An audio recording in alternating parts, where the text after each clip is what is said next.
Hello everyone! Today I will tell you how luxury brands make cosmetics to make money. In recent 2 years, luxury brands like to do a crossover movement, which is to make cosmetics. Although they usually look cold and elegant, as soon as they smell the delicious smell of money, they will immediately start to act. This year, HERMÈS announced its foray into cosmetics field with its first lipstick collection, Rouge HERMÈS. In fact, Gucci also restarted cosmetics line last year and issued 58 shades of lipstick in one breath. Luxury brands such as Dior, Chanel, Armani, Givenchy, and Burberry have actually been in the field of cosmetics for a long time. Which product is in vogue, which one is classic, and which one is limited edition, I believe you must know better than me. But when you are wearing Chanel nail polish, YSL lipstick on your mouth, and Dior foundation on your face, have you ever thought about such a question? Why are these luxury brands lining up to do cosmetics? How profitable do they make cosmetics?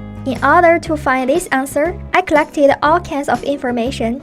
In fact, luxury brands with cosmetics has a whole century of history, and I discovered the reason why they started to pay more attention on cosmetics and the ways of making money. So next, I'm going to tell you what I found. It is mainly divided into these 4 parts. First of all, let's talk about why luxury brands cluster together to enter cosmetics field. Before we get into that, let's take a look at the luxury industry. Today's society is all about superiority, so there is also a strict chain of disdain between luxury brands. That is to say, those who wear Gucci look down on those who wear LV. Those who wear Chanel despise those who wear Dior. The criteria is also very simple: the price. Therefore, the luxury industry can be divided into several categories, such as top luxury, high luxury, and light luxury. So, what determines the price? The main thing is the name and the value of the brand. For example, the same cotton short sleeve,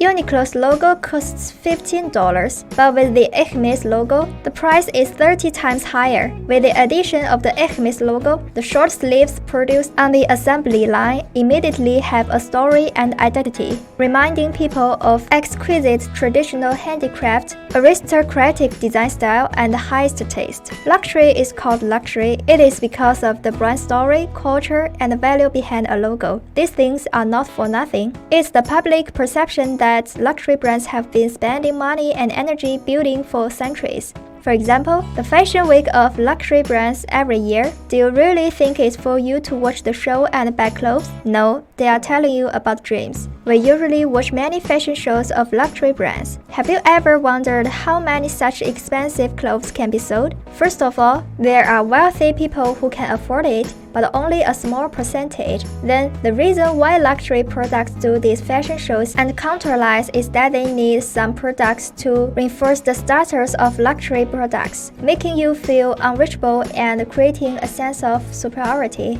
In fact, luxury brands are creating an unreachable dream by making high-end lines. Even fashion shows, counter lines are loose-making. It doesn't matter. The way they make money is that they come up with a product line that you can afford. For example, it's not uncommon to see them selling accessories, purses, scarves, and whether you feel like you have bought a luxury item when you buy it. And in all categories, many luxury brands will find cosmetics is the fastest way to make money, which is a cash cow. What is a cash cow? Literally, cash and cow. Think about it. If cows give cash instead of milk, what is it? A cash cow. So the concept of a cash cow is that a company makes extremely high profits on and continues to expand its market share, effectively creating huge cash gains. So, why is cosmetics a cash cow? Because this category has 3 natural advantages: high profit, large share, strong market potential.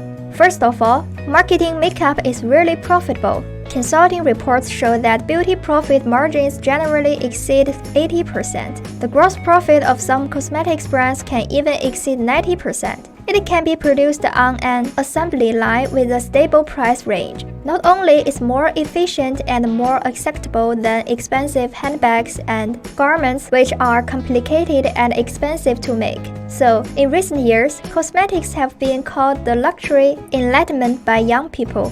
For cash-strapped young people starting out in the workforce, owning a coveted luxury handbag may not be so simple, but a luxury lipstick or foundation can still be afforded. Most importantly, the beauty market has great potential. The data show that from 2018, China's beauty consumption has maintained 3 consecutive years of triple-digit growth. More than 30% of Chinese will buy and use makeup. Luxury brands also take a fancy to this point. For example, the Gucci lipstick we just mentioned make a huge profit after only 1 month on the market. YSL Beauty has also enjoyed a double-digit growth for 5 consecutive years. Just like this, more and more luxury brands have begun to join. It's said that Prada's cosmetics is coming next year. We can think of the expansion of luxury cosmetics business as a response to the expansion of luxury to popularity and fashion. But when you hear this, don't think that luxury cosmetics are easy to do if you want to. Next, let's talk about how luxury brands make cosmetics and those stories behind the brand.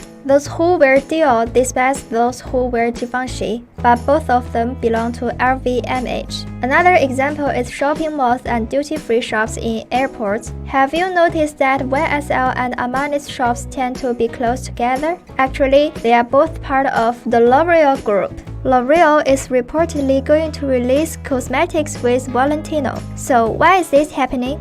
In fact, fashion brands cross the boundary to make cosmetics, want to convince consumers that clothing and bag experts are also good at skincare and makeup, which is often many problems to overcome. So, they come up with different strategies. I've divided these strategies into 2 main categories. The first is to get help. In order to reduce the risk, many luxury brands choose to cooperate with famous cosmetics groups, rely on their major research and development, supply chain, and channel capabilities to develop their own cosmetic business. The most important 7 cosmetics companies are respectively Estée Lauder, L'Oreal, Unilever, P&G, J&J, and the Coty Group. Remember them because it's no exaggeration to say they control almost 90% of the world's famous beauty products. Some of the luxury cosmetics business will be sold separately to become part of the cosmetics group. In this case, luxury brands cannot interfere in the operation and production of the cosmetics business of the same name. YSL Beauty, for example, was sold to L'Oreal in 2008 for 1.15 billion euros when it belonged to Kering Group. The fashion segment is still owned by Kering, but to avoid the impact on the fashion business, the makeup business is called YSL, while the fashion business have been renamed Saint Laurent. Brands such as Tom Ford and Bobbi Brown often appear together because they are both part of Estée Lauder Group. In addition to YSL and Armani, L'Oreal also has top brands such as Helena, Lancome, and so on. In addition to these 7 major cosmetic companies, LV's parent company, LVMH, also has an interesting relationship with luxury cosmetics, but it has done so mainly through acquisitions. For example, in order to not lose beauty makeup competitiveness, LVMH have put a lot of effort into integrating Dior's perfume business.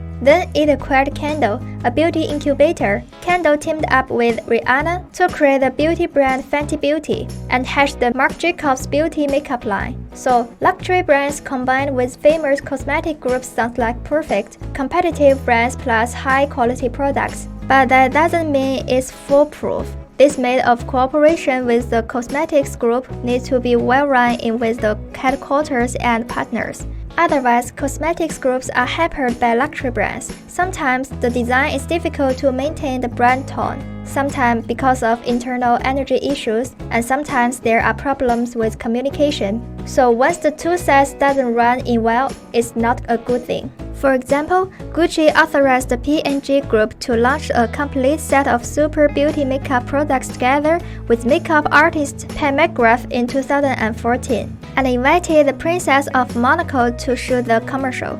However, due to the merger of part of Coty Group's business with P&G Group in 2015, Gucci's cosmetics line were temporarily shut down and didn't come back online until mid-2019. The other way is different. Some brands only believe themselves. For example, HERMÈS, which just launched makeup this year, they just hold the production of beauty makeup business and management firmly, and make packaging and advertising of the products by themselves. Also because of this, just contrasted the originality of this brand. Equally stubborn is Chanel, the originator of luxury cosmetics. Chanel launched its first cosmetics line in 1924. Perfume and cosmetics are still the most profitable business of Chanel, accounting for about 55% of the company's revenue. In the life of Gabrielle Chanel, who is the founder of Chanel, the name accompanied her for a long time should be the Jewish tycoon Pierre Wertheimer.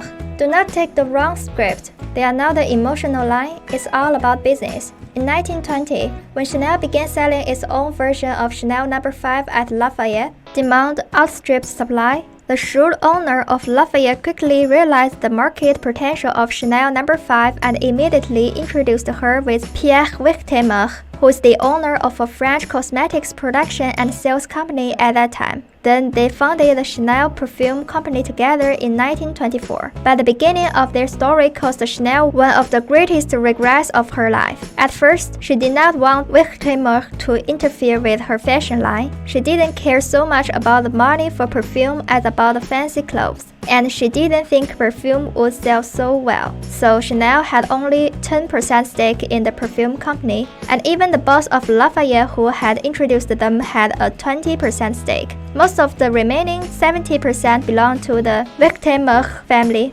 However, Chanel No. 5 became an instant hit and is still a hit today. It's said to be one of the best-selling perfumes in the world. Chanel was so regretful that she had her name on the company but only owned a 10% stake. She wanted more shares, but the Wertheimer family wouldn't let her, and even restructured the company to make her lose the position of CEO. There was a lot of conflict between them during this period. Anyway, after the end of World War II, 70-year-old Chanel wanted to make a comeback. Wertheimer readily agreed with her and bear all the expenses for the rest of her life. Let her do what she wants to do and become the eternal Coco Chanel of the fashion industry. Wertheimer thus took over the ownership of clothing of Chanel. When Chanel died in 1971, the Wertheimer family acquired the rights to the perfume of Chanel and took over the brand entirely. The Wertheimer family was also very successful, and later chose Karl Lagerfeld, who was later known as the Julius Caesar of fashion, to run Chanel in the right way. Well, that's the story of Chanel. It's time to talk about the knowledge point. Instead of choosing to partner with other brands, these luxury brands are actually free. It can not only keep the brand's tone consistent, but also avoid the occasional public crisis. Don't have to share the money it earned, but if the offspring is not well managed, sackless not to say, even can lose money, a peer management problem. For example, Burberry used to make cosmetics. After its self-operation, its annual income fell by more than half, which made it hard to earn money by self-operation. In 2017, Burberry sold its dealership to Coty Group. Not all luxury brands cross over its thoroughfare. These are the top brands that have been created. It does create many dreams for our ordinary lives, but it also makes people yearn for it. But so far, they haven't shown the true power of the brand. Cosmetics and luxury goods are very similar in nature. They sell beauty and dreams. It's all about playing with creative fashion and concepts. What we want to ignite is the desire and passion with us. So how is this that luxury cosmetics makes us fall step by step? For example, how did YSL become a must-buy gift for boys and their girlfriends? In next video, I will tell you about the marketing apocalypse and the truth of styling cosmetics by luxury brands. See you next time!